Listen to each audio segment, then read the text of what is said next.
الحمد للہ رب العالمین والصلاة والسلام علی نبینا محمد وعلی آلہ وصحبہ اجمعین، اما بعد۔ آج ہم ہیں الدرر البہیہ کے ساتھ، اور یہ فقہی احکام و مسائل پہ مشتمل ایک عظیم کتاب ہے۔ ویسے تو فقہی احکام و مسائل پہ مشتمل کتب بہت زیادہ ہیں، لیکن عام طور پہ وہ کتب ایسی ہیں کہ وہ اپنے مسلک کی نمائندگی کرتی ہیں۔ کوئی فقہ حنفی کی نمائندگی کر رہی ہوگی، اور کسی میں فقہ شافعی کے حق میں دلائل دیے گئے ہوں گے، اور کوئی فقہ مالکی لکھنے والے مؤلف ہوں گے، وہ اپنے مسلک کو درست قرار دے رہے ہوں گے، اور کوئی فقہ حنبلی کی نمائندگی کر رہی ہوگی۔ یہ کتاب جو ہے اسے لکھنے والے ہیں امام شوکانی رحمہ اللہ، اور وہ کسی خاص مسلک کی نمائندگی نہیں کرتے۔ قرآن و حدیث کے مطابق جن مسائل کو راجح سمجھتے ہیں انہیں ذکر کرتے ہیں، تو اس لحاظ سے اس کتاب کی اہمیت بڑھ جاتی ہے۔ اس کتاب میں اندرونی طور پہ کئی ایک کتب ہیں۔ آج جو کتاب ہم پڑھنے جا رہے ہیں اس کا نمبر ہے 16، اور یہ ہے کتاب الاضحیہ۔ الاضحیہ اس کا معنی کیا ہوتا ہے؟ قربانی، یعنی کہ قربانی کا جانور، قربانی کے بارے میں یہ کتاب ہے۔ اور قربانی کرنا سنت ہے جناب محمد الرسول اللہ صلی اللہ علیہ وسلم کی۔ آپ علیہ الصلوۃ والسلام قربانی کرتے رہے، اور آپ سے بھی پہلے ابراہیم علیہ السلام کی سنت ہے، جنہوں نے اللہ کے حکم پہ اپنے بیٹے اسماعیل علیہ السلام کو ذبح کرنا چاہا تو اللہ رب العزت نے اسماعیل علیہ السلام کو بچا لیا، اور ابراہیم علیہ السلام کو جانور دیا جسے وہ ذبح کر سکیں، تو وہاں سے قربانی کا آغاز ہوتا ہے۔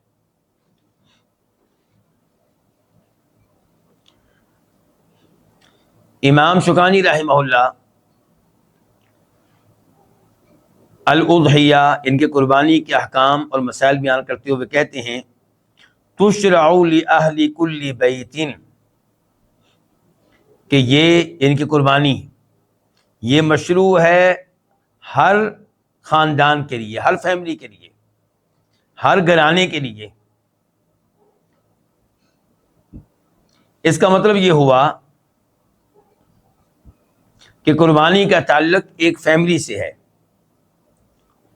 یعنی کہ ایک آدمی، اس کی بیوی، اس کے بچے، وہ ایک ساتھ رہتے ہیں، ایک فیملی کے طور پہ رہتے ہیں، تو ان کی طرف سے ایک قربانی کافی ہے۔ تو قربانی کا تعلق کس سے ہوا؟ ایک خاندان سے ہوا، ایک فیملی سے ہوا۔ تو اسی لیے یہاں پہ امام شوکانی کہہ رہے ہیں تشرع لأہل کل بیت، کہ ہر گھر والوں کے لیے یہ مشروع ہے۔ امام عبداللہ بن مبارک اور امام ابو حنیفہ رحمہ اللہ یہ رائے رکھتے ہیں کہ ایک بکرا ایک انسان کی طرف سے کفایت کرے گا، جبکہ امام احمد، امام اسحاق بن راہویہ اور امام مالک یہ رائے رکھتے ہیں کہ ایک بکرا ایک گھر کی طرف سے کافی ہے۔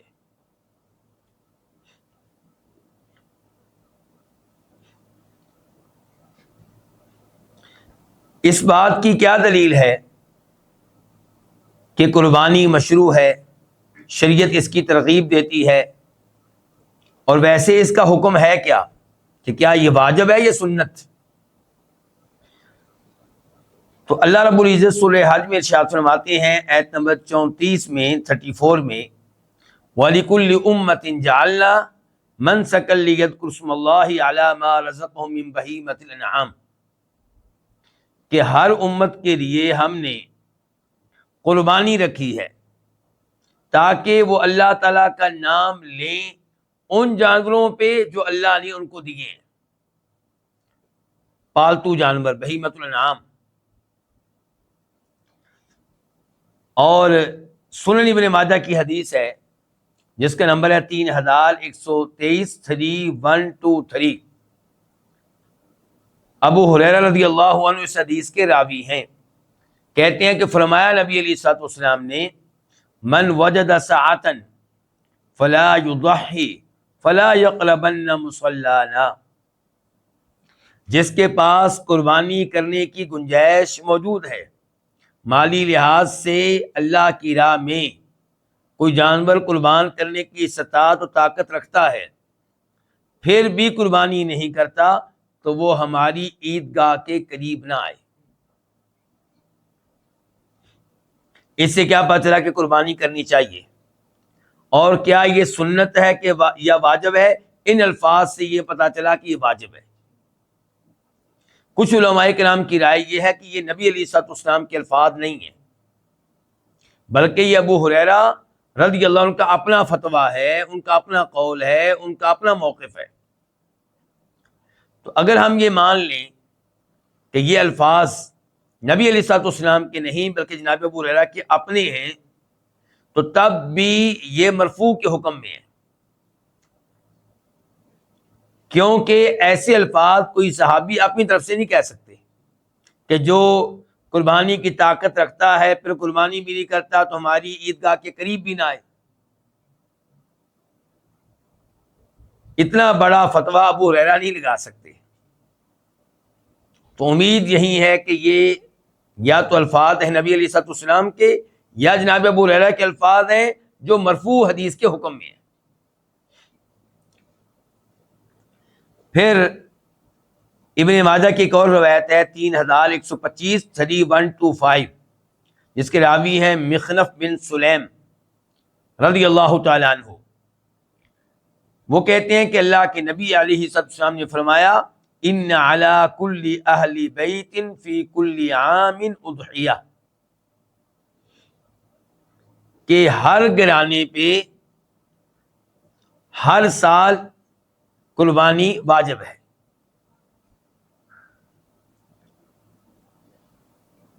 کئی علماء کرام یہ رائے رکھتے ہیں کہ واجب نہیں بلکہ مستحب ہے، افضل ہے، بہتر ہے۔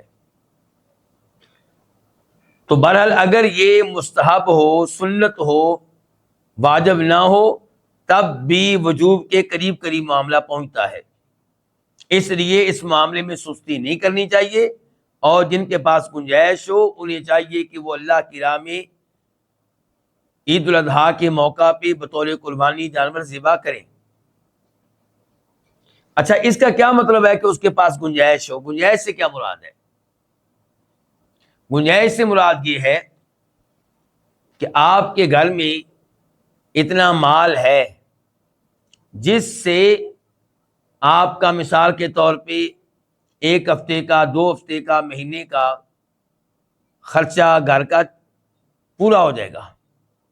اس کے علاوہ بھی اتنا مال ہے جس سے آپ جانور خرید سکتے ہیں، بکرا خرید سکتے ہیں، یا گائے میں حصہ ڈال سکتے ہیں، یا اونٹ میں حصہ ڈال سکتے ہیں، تو پھر آپ کو قربانی کرنی چاہیے۔ فقہ حنفی سے تعلق رکھنے والے علماء کرام اس سے مختلف رائے رکھتے ہیں۔ وہ کیا رائے رکھتے ہیں؟ وہ کہتے ہیں کہ قربانی اسی پہ واجب ہے جس پہ زکوٰۃ واجب ہے، جس پہ زکوٰۃ واجب نہیں اس پہ قربانی بھی واجب نہیں۔ لیکن یہ جو انہوں نے اصول بیان کیا ہے اس کے پیچھے کوئی دلیل نہیں ہے،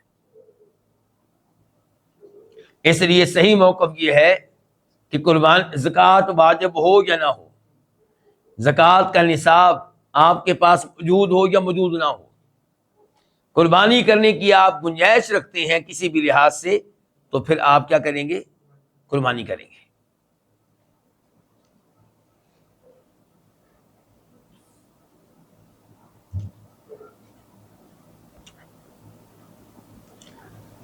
امام شوکانی فرماتے ہیں اس کے بعد وَأَقَلُّهَا شَاةٌ، اور قربانی کا کم از کم جو جانور ہے وہ کیا ہے؟ شاۃ، ایک بکرا، ایک بکرا، ایک بکری، ایک دمبا، ایک مینڈا، یہ کم از کم ہے۔ ان الفاظ سے یوں محسوس ہوتا ہے کہ قربانی میں بکرا ذبح کرنا یہ قربانی کی افضل شکل نہیں بلکہ ادنا شکل ہے، ہلکی شکل ہے. جبکہ علماء کرام اس مسئلے میں کچھ اختلاف رکھتے ہیں. امام ابو حنیفہ، امام شافعی، امام احمد، ان کے نزدیک افضل قربانی کیا ہے؟ اونٹ. لیکن وہ تب جب آپ پورا اونٹ ذبح کر رہے ہو اکیلے. دوسری شکل کیا ہے؟ گائے بیل. اور تیسرے نمبر پہ پھر کیا ہے؟ بکرا، بکری، دمبا، مینڈا وغیرہ. چوتھے نمبر پہ یہ ہے کہ آپ حصہ ڈال رہے ہو کس میں؟ اونٹ میں یا گائے میں. جبکہ امام مالک رحمہ اللہ کی رائے یہ ہے کہ افضل قربانی کا جانور کیا ہے؟ بکرا وغیرہ، پھر گائے ہے، پھر اونٹ ہے. یہاں پہ اس موضوع پہ بھی گفتگو کر لینا مناسب ہوگا کہ ایک جانور میں کتنے لوگ شریک ہو سکتے ہیں. جہاں تک تعلق ہے بکرے کا، بکری کا، دمبے کا، مینڈے کا،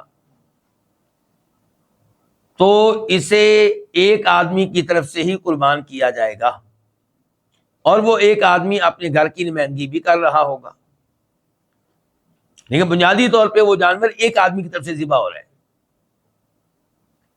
اور جہاں تک تعلق ہے اونٹ کا اور گائے کا، تو اس میں کئی لوگ شریک ہو سکتے ہیں. گائے میں کتنے لوگ شریک ہو سکتے ہیں؟ زیادہ سے زیادہ 7، ورنہ 6 ہو جائیں، 5 ہو جائیں، 4 ہو جائیں، 3 ہو جائیں، 2 ہو جائیں، کوئی مسئلہ نہیں، بلکہ جتنے کم ہوں گے اتنا بہتر ہے. اور جہاں تک تعلق ہے اونٹ کا، اس میں زیادہ سے زیادہ 10 لوگ شریک ہو سکتے ہیں. اونٹ کے معاملے میں کچھ اختلاف ہے. اس معاملے میں راجح موقف انشاءاللہ یہ ہے کہ اگر یہ اونٹ ہے عید کی قربانی کا تو اس میں 10 لوگ شریک ہو سکتے ہیں، اور اگر یہ اونٹ ہے حج کی قربانی کا تو پھر اس میں 7 لوگ شریک ہوں گے. کیونکہ عید کی قربانی کے جانور کو عربی میں کہتے ہیں اضحیہ، اور حج کی قربانی کے جانور کو عربی میں کہتے ہیں ہدیون. تو کسی حدیث میں لگتا ہے کہ اونٹ میں 10 لوگ شریک ہو سکتے ہیں، کسی حدیث سے لگتا ہے کہ اونٹ میں 7 لوگ شریک ہو سکتے ہیں. اگر آپ ان دونوں احادیث پہ غور کریں گے تو آپ کو پتا چلے گا ایک حدیث میں تذکرہ ہو رہا ہے حج کی قربانی کا، اور ایک میں تذکرہ ہو رہا ہے عید والی قربانی کا. تو جس حدیث میں تذکرہ ہو رہا ہے حج والی قربانی کا، اس میں 7 لوگوں کا تذکرہ ہے، اور جس حدیث میں تذکرہ ہو رہا ہے عید والی قربانی کا، اور اس میں لفظ اضحیہ آیا ہے، اور اس میں 10 لوگوں کا ان کی شرکت کی اجازت ہے.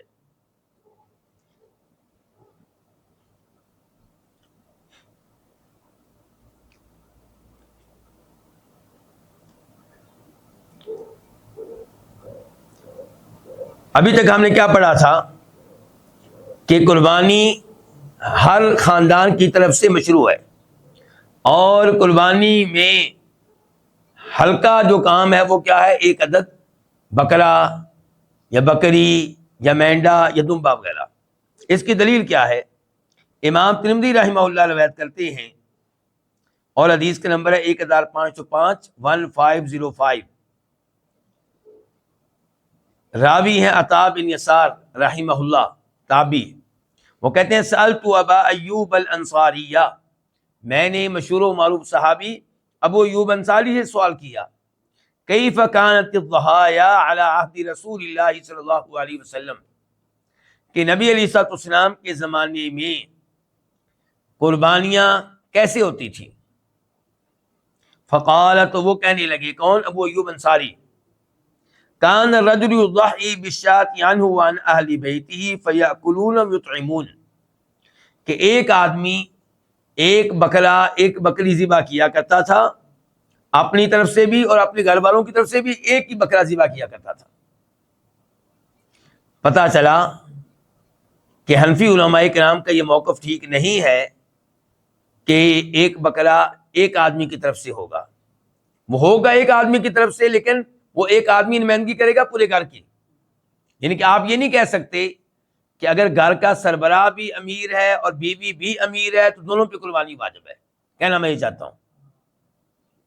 حنفی علماء کرام کی رائے سے، ان کے موقف سے یہ معلوم ہوتا ہے کہ اگر گھر کا سربراہ اتنا امیر ہے، مالدار ہے کہ زکوٰۃ کے نصاب کا مالک ہے، اور بیوی اپنی جگہ پہ زکوٰۃ کے نصاب کی مالک ہے، تو دونوں پہ الگ سے قربانی ضروری ہے. جبکہ یہ موقف درست نہیں ہے. یہاں پہ دیکھیں کیا بتا رہے ابو ایوب انصاری، کہ ایک آدمی ایک بکرا بکری ذبح کرتا، قربان کرتا، اپنی طرف سے بھی اپنی فیملی کی طرف سے بھی. فیاکلون، تو وہ لوگ کھاتے بھی، ویطعمون، لوگوں کو کھلاتے بھی تھے. حتی تباہ الناس، حتیٰ کہ لوگ آپس میں کیا کرنے لگے؟ فخر کرنے لگے. ان کے فخریہ طور پہ جانور ذبح کرنے لگے. میں 2 ذبح کروں گا، میں 3 کروں گا، 4 کروں گا. بھئی 4 جانور آپ ذبح کریں اچھی بات ہے، لیکن فخریہ طور پہ نہیں، بلکہ اللہ کو راضی کرنے کے لیے. فصالت کما ترا، ابو ایوب انصاری کہتے ہیں کہ اب قربانی کے جانوروں کا معاملہ ایسے ہو چکا ہے جیسے آپ دیکھ رہے ہیں، یعنی کہ آج کل کی صورتحال آپ کے سامنے ہے. اس کے بعد فرماتے ہیں کون؟ امام شوکانی، وَوَقْتُهَا بَعْدَ صَلَاةِ عید النحری، اور اس کا وقت یعنی کہ قربانی کے جانور کو ذبح کرنے کا وقت عید الاضحیٰ کی نماز کے بعد ہے. اچھا، اس وقت سے لے کے کب تک ہے؟ الی آخر ایام تشریقی، ایام تشریق کے آخر تک یہ وقت رہے گا. آئیے پہلے دیکھتے ہیں کہ آغاز کی دلیل کیا ہے. آغاز کب ہوگا؟ نماز عید کے فوراً بعد سے. امام بخاری روایت کرتے ہیں، حدیث نمبر ہے 5549 5549، اور امام مسلم روایت کرتے ہیں، حدیث کا نمبر ہے 1962 1962. راوی ہے انس بن مالک رضی اللہ تعالی عنہ، کہتے ہیں کہ قال النبی صلی اللہ علیہ وسلم یوم النحر، کہ فرمایا نبی علیہ الصلوۃ والسلام نے عید الاضحیٰ کے دن خطبہ دیتے ہوئے کہ من کان ذبح قبل الصلاۃ فلیعد، جو اس نماز سے پہلے جانور ذبح کر چکا ہے وہ دوبارہ کوئی جانور ذبح کرے. اس کا مطلب یہ ہے کہ نماز عید سے پہلے جو قربانی کی جائے گی وہ درست نہیں ہے. اب رہ گئی دلیل اس بات کی کہ قربانی کا یہ عمل جاری رہے گا کب تک؟ ایام تشریق کے آخر تک. اچھا، ایام تشریق کہتے کس کو ہیں؟ پہلے یہ سوال کھڑا ہوگا، دلیل تو بات کی بات ہے. ایک ہو گیا عید الاضحیٰ کا دن، اس کے بعد جو 11 تاریخ ہوتی ہے 11 ذی الحجہ، وہ ہے ایام تشریق میں سے پہلا دن، اور 12 کو دوسرا دن، اور 13 کو تیسرا دن. تو ایک عید کا دن اور 3 ایام تشریق. اچھا، ایام تشریق کو ایام تشریق کیوں کہتے ہیں؟ ایام تشریق کو ایام تشریق اس لیے کہتے ہیں کہ لوگ ان ایام میں اپنے گوشت کو دھوپ میں خشک کیا کرتے تھے، اس لحاظ سے کیا کہا گیا؟ ایام تشریق. تو اب قربانی کا وقت کیا ہوا بقول امام شوکانی کے؟ عید والے دن، عید کی نماز کے بعد سے لے کر ایام تشریق کے آخر تک، ان کے 13 تاریخ کی مغرب تک. دلیل کیا ہے؟ اور پھر ہم گفتگو کریں گے کہ افضل کب ہے.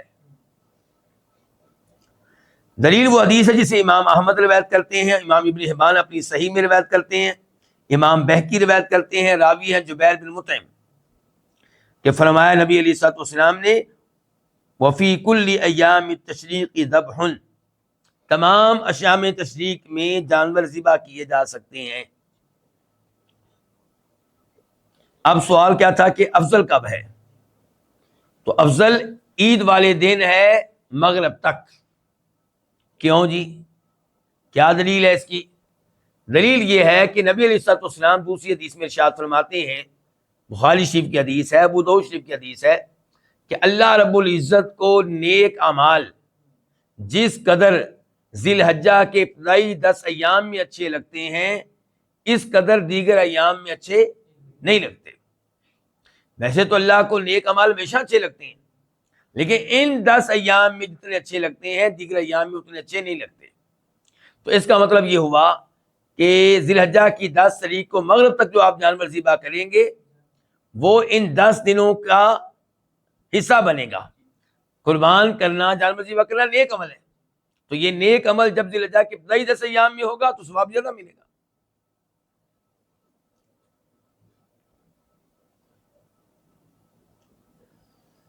امام شوکانی فرماتے ہیں وَأَفْضَلُهَا أَسْمَنُهَا، قربانی کے جانوروں میں سے افضل ترین جانور وہ ہوگا جو ان میں سے موٹا تازہ ہوگا. جتنا موٹا تازہ ہوگا اتنا افضل ہے. اس سے پتہ چلا کہ قربانی کے جانور کو کیا کرنا چاہیے، چارہ کھلائیں اور اس کے اوپر محنت کریں تاکہ اللہ کی راہ میں آپ بہترین جانور ذبح کر سکیں. اور جب خریدنے جائیں تو وہ بکرا خریدیں، وہ بیل خریدیں، وہ اون خریدیں جو کیا ہو، موٹا تازہ ہو. اچھا، اس کی دلیل کیا ہے؟ اس کی دلیل سنن ابن ماجہ کی حدیث ہے جس کا نمبر ہے 3122 3122، جس میں آتا ہے کہ نبی علیہ الصلوۃ والسلام قربانی کے جانور جب خریدتے تو کیسے جانور خریدتے؟ سمینینی، جو کیا ہوتے، موٹے ہوتے. اور پھر صحیح بخاری میں امام بخاری ایک اثر لے کر آئے ہیں جس میں یہ بتایا گیا کہ مدینہ کے لوگ قربانی کے جانوروں کو کھلا پلا کر موٹا کیا کرتے تھے.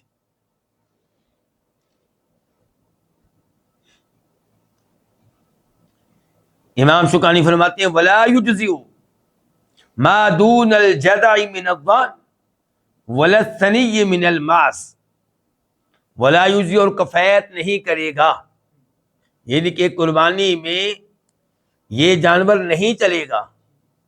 شریعت اس جانور کو نہیں مانتی. کون سے جانور کو؟ وہ آگے آ رہا ہے، ولا یجزئ، اور نہیں کفایت کرے گا ما دون الجذع من الضان، وہ دمبا، وہ چھترا، وہ مینڈا جو جذع سے عمر کے لحاظ سے نیچے ہو. جذع کھیرا، جو کھیرے سے بھی نیچے ہے عمر کے لحاظ سے اور ہے دمبا، مینڈا، چھترا، تو وہ قربانی کے طور پہ کفایت نہیں کرے گا. کیا دلیل ہے اس کی؟ اس کی دلیل بخاری مسلم شریف کی حدیث ہے، نمبر ہے 1555 1555، معذرت کے ساتھ نہیں، یہ نمبر نہیں ہے، نمبر ہے 1963 1963 1963. جناب جابر بن عبداللہ کہتے ہیں کہ فرمایا نبی علیہ الصلوۃ والسلام نے لا تذبحوا الا مسنہ، تم نے قربانی کے جانور کے طور پہ نہیں ذبح کرنا مگر اس جانور کو مسنہ جس کے دودھ کے دانت گر چکے ہوں، جو 2 دانتا ہو. الا ان یحصل علیکم، الا یہ کہ وہ تمہارے لیے مشکل ہو جائے. کون سا؟ 2 دانتا. 2 دانتا مشکل ہونے کا مطلب کیا ہے کہ پیسے آپ کے پاس کم ہیں، اتنے زیادہ پیسے نہیں ہے کہ آپ 2 دانتا جانور خرید سکیں. 2 دانتا سے نیچے خریدنے کے پیسے آپ کے پاس موجود ہیں، یا پیسے موجود ہیں لیکن مارکیٹ میں 2 دانتا جانور مل نہیں رہا. تو یہ 2 صورتیں ہو گئیں. فرما رہے ہیں نبی علیہ السلام لا تذبحوا الا مسنہ، تم نے ذبح نہیں کرنا مگر 2 دانتا جانور، یعنی کہ اونٹوں میں سے بھی 2 دانتا، گائے بیل میں سے بھی 2 دانتا، اور بکرے، مینڈے، بھیڑ وغیرہ سے بھی 2 دانتا. الا ان یحصل علیکم، الا یہ کہ 2 دانتا جانور کیا ہو جائے، مشکل ہو جائے تمہارے لیے. پھر کیا کرو؟ فتذبحوا جذعۃ من الضان، پھر تم ذبح کر سکتے ہو بھیڑ میں سے، مینڈے میں سے جذع، کھیرا.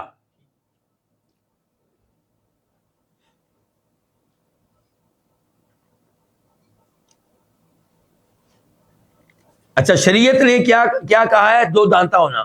شریعت نے عمر نہیں بتائی. شریعت نے یہ نہیں کہا کہ آپ اس بیل کو ذبح کر سکتے ہیں جو مثال کے طور پہ 30 سال میں داخل ہو گیا ہے. شریعت نے ایسی کوئی بات نہیں کہی. شریعت نے یہ نہیں کہا کہ آپ اس اونٹ کو ذبح کر سکتے ہیں جو 35 سال میں داخل ہو گیا ہے. بہت سے علماء کرام اس معاملے میں عمر بیان کرتے ہیں، جبکہ عمر شریعت نے نہیں بتائی. شریعت نے کیا اصول بتایا؟ 2 دانتا ہونا. تو اس لیے عمر کے اوپر انحصار کر لینا اور وہ جانور ذبح کرنا جو بھی 2 دانتا نہیں ہوا، یہ حدیث کے مفہوم کے خلاف ہے. اس سے بچا جائے. علماء کرام کے اقوال کی بجائے حدیث کی طرف آپ دیکھیں. حدیث نے کہا 2 دانتا.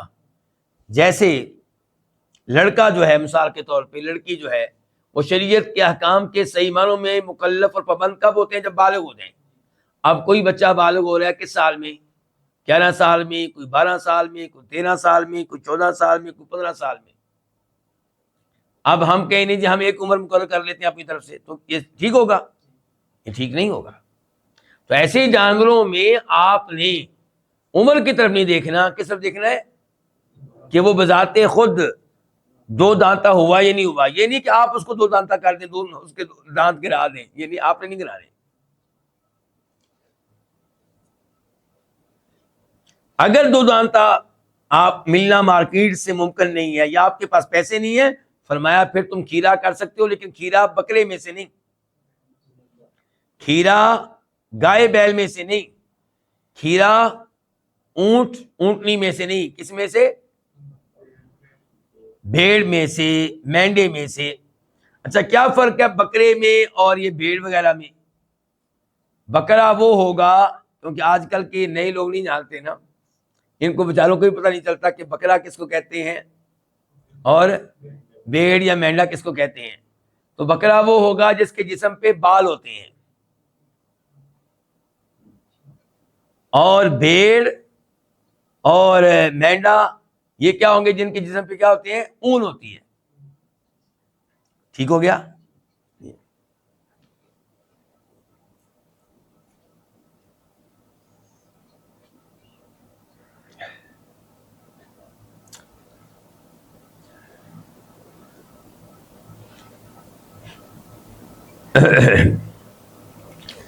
اس کے بعد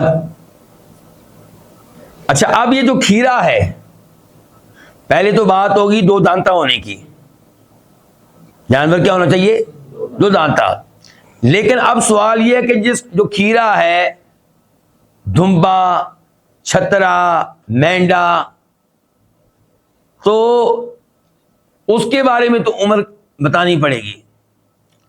تو اس کی عمر کیا ہو؟ کسی نے کہا پورا 1 سال عمر ہو، اور یہ وہ قول ہے جو زیادہ مشہور ہے، یعنی کہ اہل لغت اور اہل علم میں سے اکثر نے اسی کو اختیار کیا ہے. اور کچھ لوگوں نے کہا نہیں اس سے کم عمر کہی ہے، لیکن مشہور قول کیا کہ وہ 1 سال کا ہو. یعنی کہ وہ دمبا، وہ مینڈا، وہ چھترا کتنے سال کا ہو؟ 1 سال کا ہو.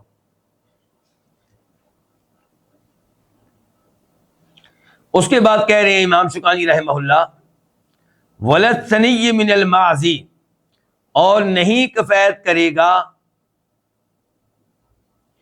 وہ جانور جو بکرے کی جنس میں سے 2 دانتا سے کم ہے. 2 دانتے سے کم ہے. پہلے امام شوکانی نے بیان کیا تھا کہ اگر وہ بھیڑ ہے، دمبا ہے، مینڈا ہے، تو کھیرے سے کم نہیں چلے گا، کھیرا ہو یا کھیرے سے اوپر ہو. لیکن امام شوکانی نے کھیرے کی اجازت دی ہے بغیر کسی شرط کے، کھیرے کی اجازت دی ہے بغیر کسی شرط کے، اور یہی موقف ہے بہت سے علماء کرام کا. لیکن انشاءاللہ راجح قول یہ ہے کہ کھیرا آپ تب یعنی کہ قربانی کے طور پہ ذبح کر سکتے ہیں جب شرط یہ ہے کہ 2 دانتے کا ملنا مارکیٹ میں ممکن نہ ہو، یا 2 دانتا خریدنے کی آپ کے پاس طاقت نہ ہو. تو یہ شرط ہے، بغیر شرط کے جائز نہیں ہے. یعنی کہ مارکیٹ میں آپ کو مل رہا ہے کیا؟ کون سا جانور؟ 2 دانتا. اور پیسے بھی آپ کے پاس ہیں، تو پھر آپ کو کھیرا کرنے کی اجازت نہیں ہے۔ کھیرا پہلی بات تو یہ ہے کہ آپ کریں گے وہ کھیرا جو دمبے، بھیڑ اور مینڈے کی جنس میں سے ہو، بکرا نہیں، گائے نہیں، بیل نہیں، اونٹ نہیں۔ دوسرے نمبر پہ یہ ہے کہ کھیرا آپ تب کر سکتے ہیں جب کہ دو دانتا مارکیٹ میں نہ مل رہا ہو یا آپ کے پاس خریدنے کی طاقت نہ ہو۔ اچھا، اس کے بعد کہتے ہیں نہیں کفایت کرے گا وہ بکرا، وہ بکری جو عمر کے لحاظ سے دو دانتا نہیں ہے، دو دانتا نہیں ہے۔ اس کی دلیل کیا ہے؟ یہ حدیث ہے جس کو روایت کرتے ہیں امام بخاری، نمبر ہے 5556، 5556، اور مسلم شریف میں نمبر ہے 1961، 1961۔ راوی ہے برا بن عازب رضی اللہ تعالیٰ عنہ، کہتے ہیں کہ ضحى خال لی، میرے ایک ماموں نے قربانی کا جانور ذبح کیا، یقال لہ، میرے اس ماموں کو کہا جاتا تھا ابو بردہ، یعنی کہ ابو بردہ بن نیار۔ اچھا، ذبح کب کیا؟ قبل الصلاۃ، نماز عید سے پہلے۔ فقال لہ رسول اللہ صلی اللہ علیہ وسلم، تو آپ علیہ الصلوۃ والسلام نے ان سے کہا شاتک شات لحم، تم نے جو بکرا ذبح کیا ہے یہ قربانی والا بکرا نہیں ہے، یہ گوشت والا بکرا ہے، یعنی کہ جانور ذبح ہو گیا، شرعی طور پہ ذبح ہے، وہ جانور بالکل ٹھیک ہے، گوشت اس کا کھا سکتے ہو، لیکن قربانی نہیں ہوئی، قربانی تمہاری نہیں ہوئی، کیونکہ انہوں نے نماز عید سے پہلے ذبح کیا تھا۔ فقال، تو کہنے لگے یا رسول اللہ، اے اللہ کے رسول، ان عندی داجنا جذعۃ من المعز، میرے پاس ایک بکرا ہے، ایک بکری ہے پالتو، پالتو کو مطلب گھر میں پلی ہوئی، اور لیکن ہے وہ کھیرا، دو دانتا نہیں ہے۔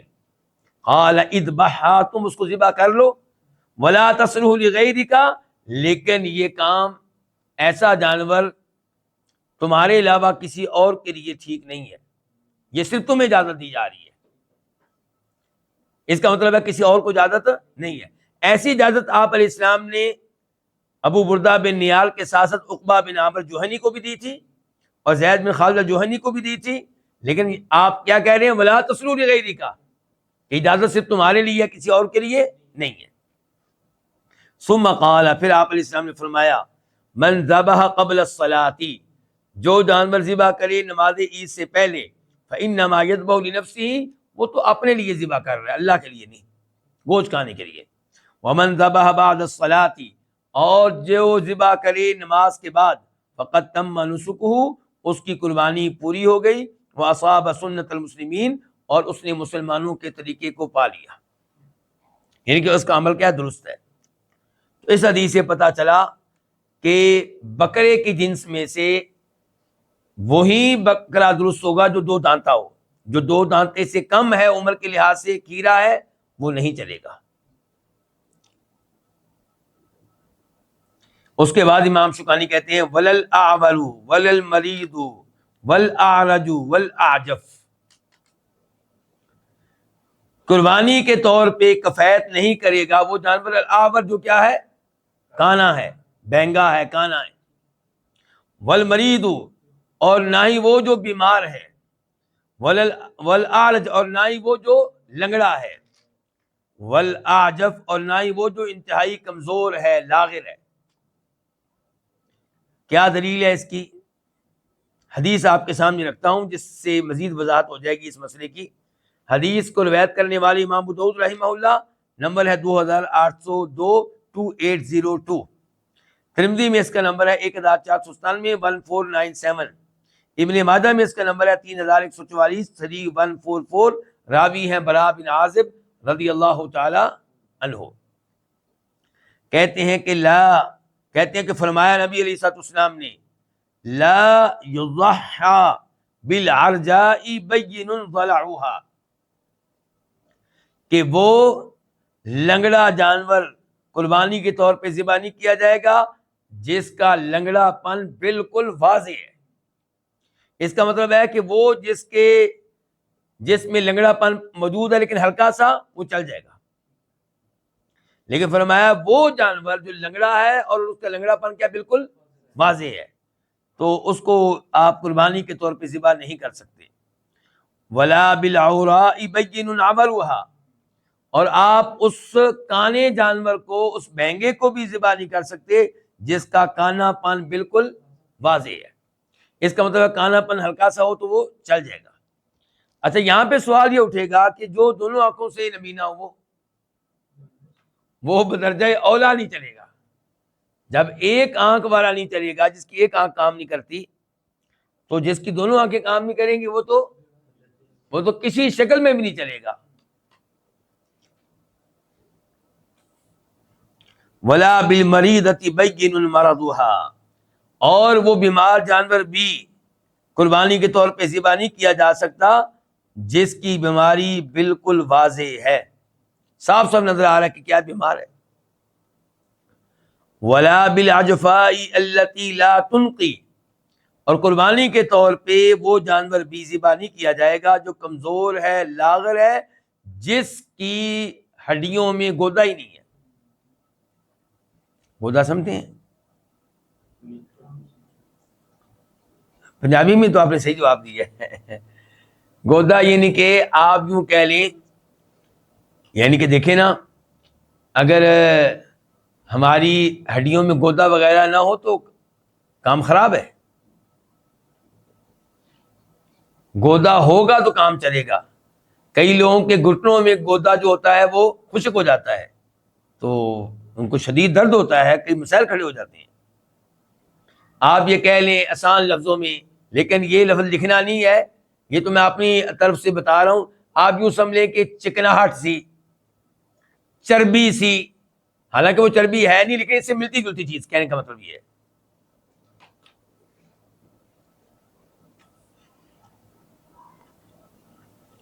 اچھا، اس حدیث کو بیان کرنے کے بعد امام ابن ماجہ رحمہ اللہ کہتے ہیں کہ اس حدیث کے راوی ہیں عبید بن فیروز۔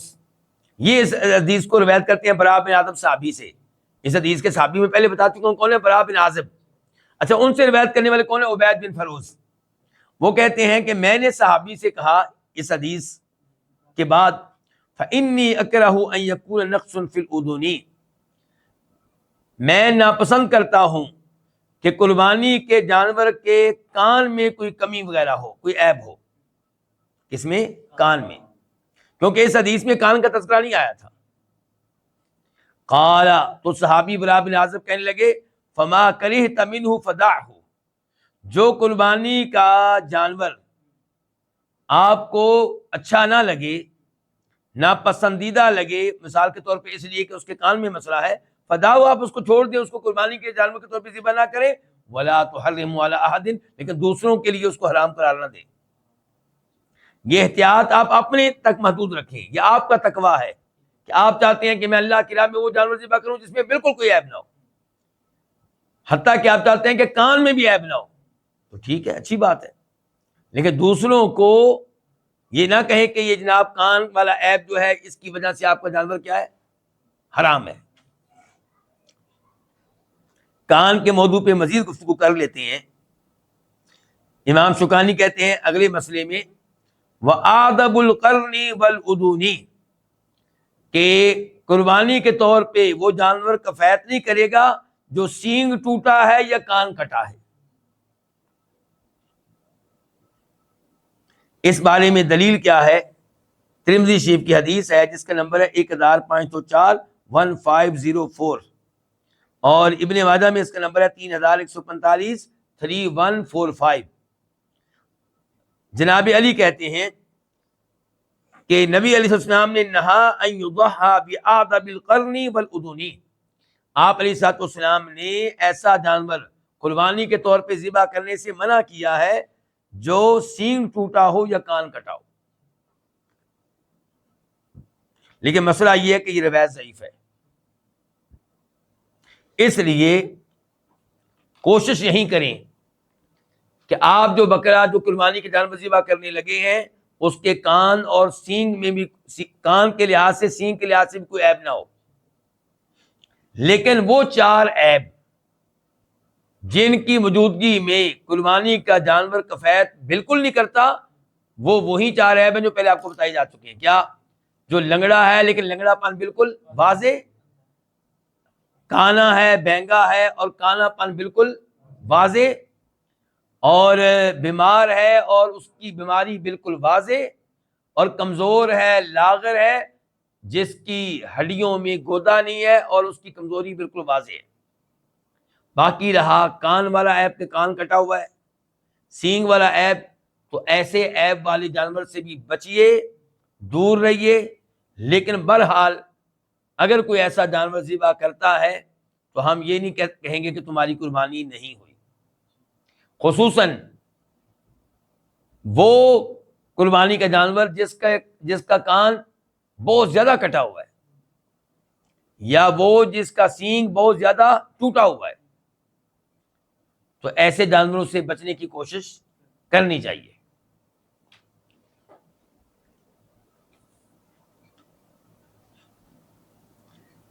امام شوکانی رحمہ اللہ اس کے بعد فرماتے ہیں وَيَتَصَدَّقُ مِنْهَا وَيَأْكُلُ وَيَدَّخِرُ،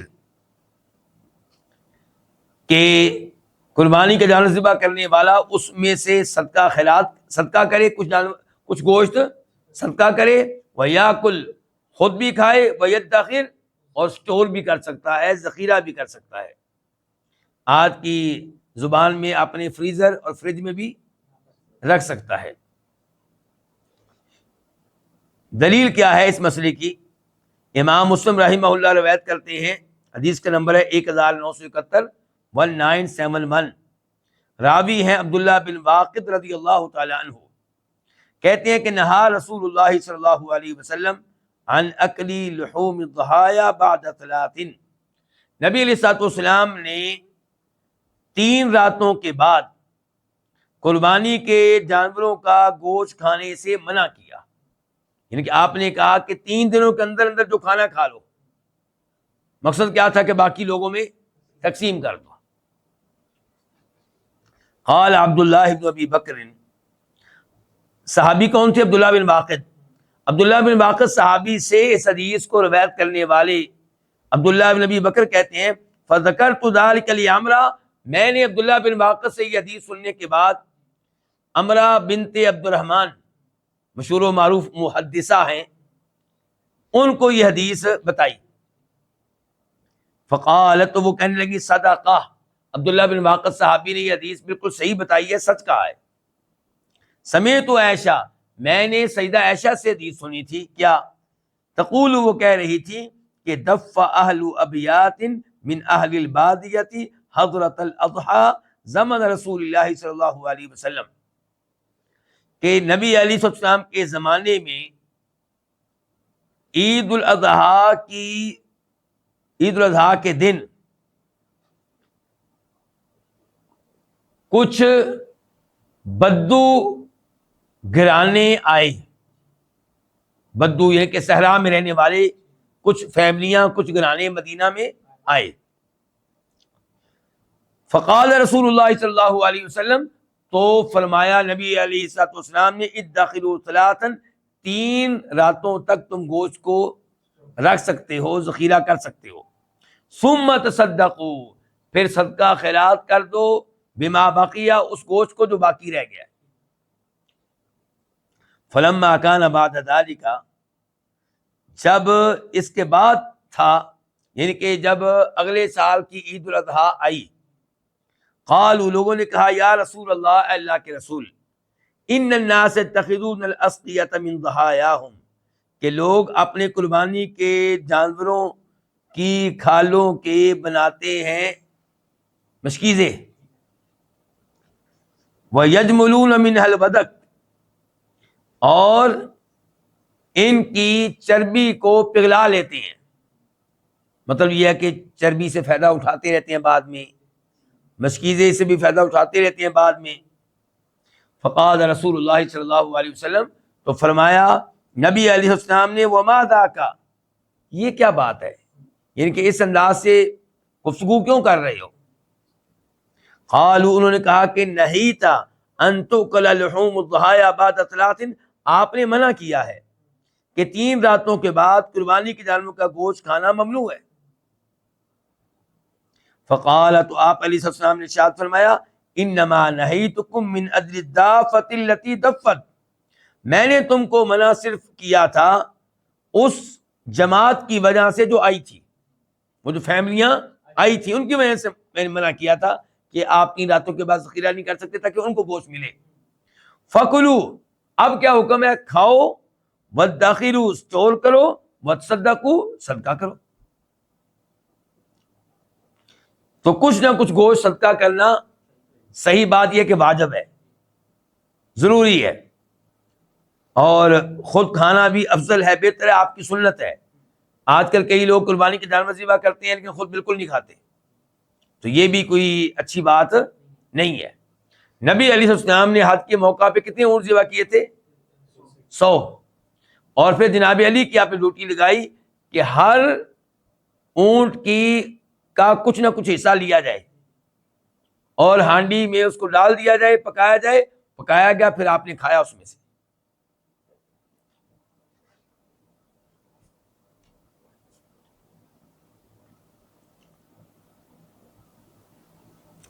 وَالذَّبْحُ فِي الْمُصَلَّى افضل، امام شوکانی کہتے ہیں کہ عیدگاہ میں جانور ذبح کرنا افضل ہے۔ کیا دلیل ہے اس کی؟ یہ حدیث ہے جس کو امام بخاری روایت کرتے ہیں، نمبر ہے 5552، 5552۔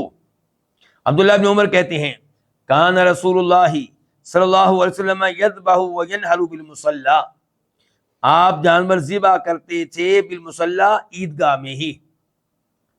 تو عیدگاہ میں اگر امام صاحب ذبح کریں تاکہ باقی لوگوں کو بھی ذبح کرنے کی ترغیب ملے تو یہ اچھی بات ہے، لیکن اگر وہاں پہ ذبح کرنا ممکن نہ ہو، جیسا کہ آج کل عیدگاہ میں حکومت آپ کو ذبح کرنے کی اجازت نہیں دے گی، تو پھر وہاں پہ ذبح کرنے سے بچنا چاہیے۔ حکومت کی طرف سے ملنے والے ایسے احکام اور تعلیمات کو اپنانا چاہیے اور ان کا احترام کرنا چاہیے۔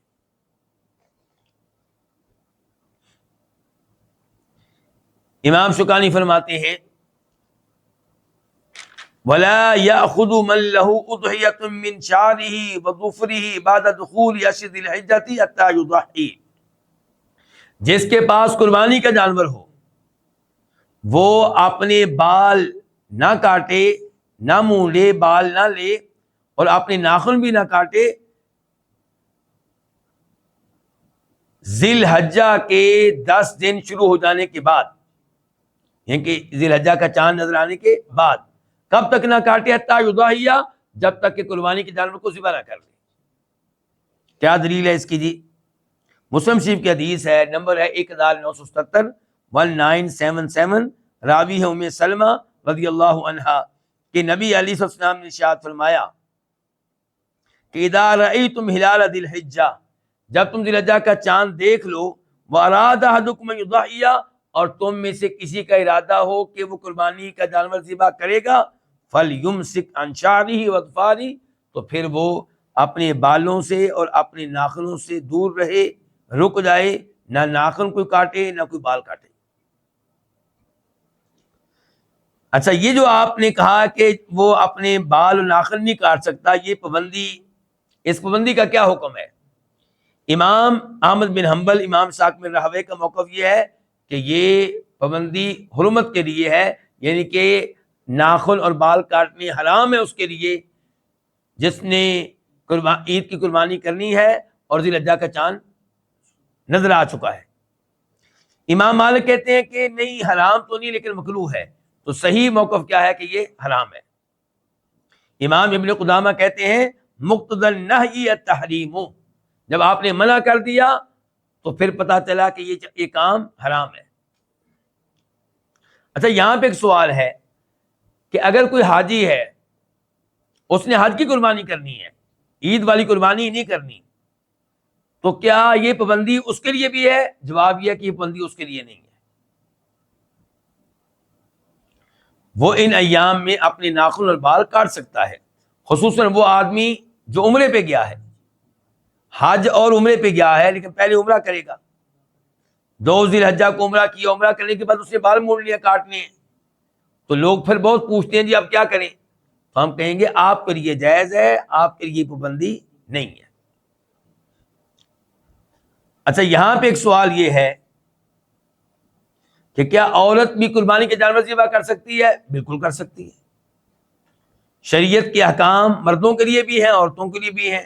شریعت نے عورت پہ ایسی کوئی پابندی نہیں لگائی، بلکہ احادیث سے ثابت ہے عورتوں کا جانور کو ذبح کرنا، جیسا کہ کعب بن مالک رضی اللہ عنہ کی لونڈی نے ایک جانور کو ذبح کیا تھا، اور ابو موسیٰ اشعری کی بیٹیاں وہ جانوروں کو ذبح کیا کرتی تھیں۔ اچھا، اب مسئلہ رہ گیا کہ کیا خصی جانور وہ قربانی کے طور پہ ذبح کر سکتے ہیں؟ بالکل کر سکتے ہیں۔ خود نبی علیہ الصلوۃ والسلام سے ثابت ہے کہ آپ نے خصی جانور کو قربانی کے طور پہ ذبح کیا۔ دلیل ابن ماجہ کی حدیث ہے، نمبر ہے 3122 3122۔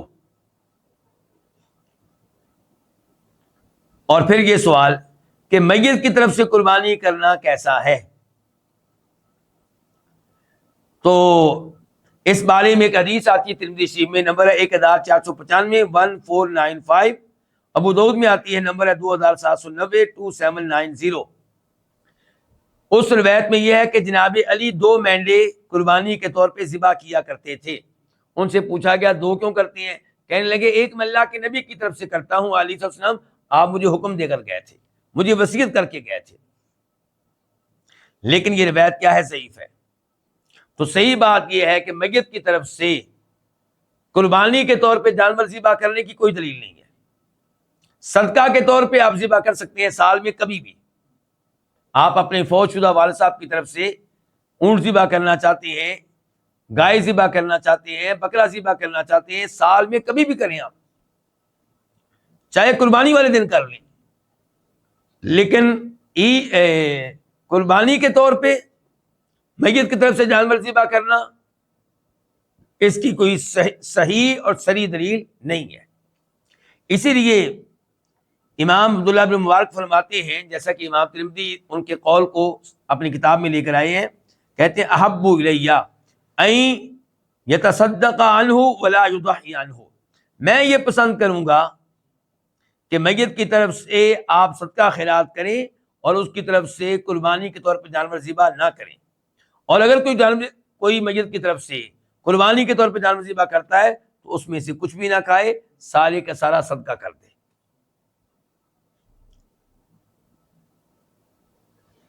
یہیں پہ آج کے درس کا اختتام کرتے ہیں۔ اللہ رب العزت سے دعا کرتے ہیں کہ اللہ تعالیٰ ہمیں شریعت کے احکام و مسائل اسی طرح دل جمعی کے ساتھ سیکھنے کی توفیق عنایت فرمائے اور ان پہ عمل پیرا ہونے کی توفیق عنایت فرمائے۔ وآخر دعوانا الحمدللہ رب العالمین۔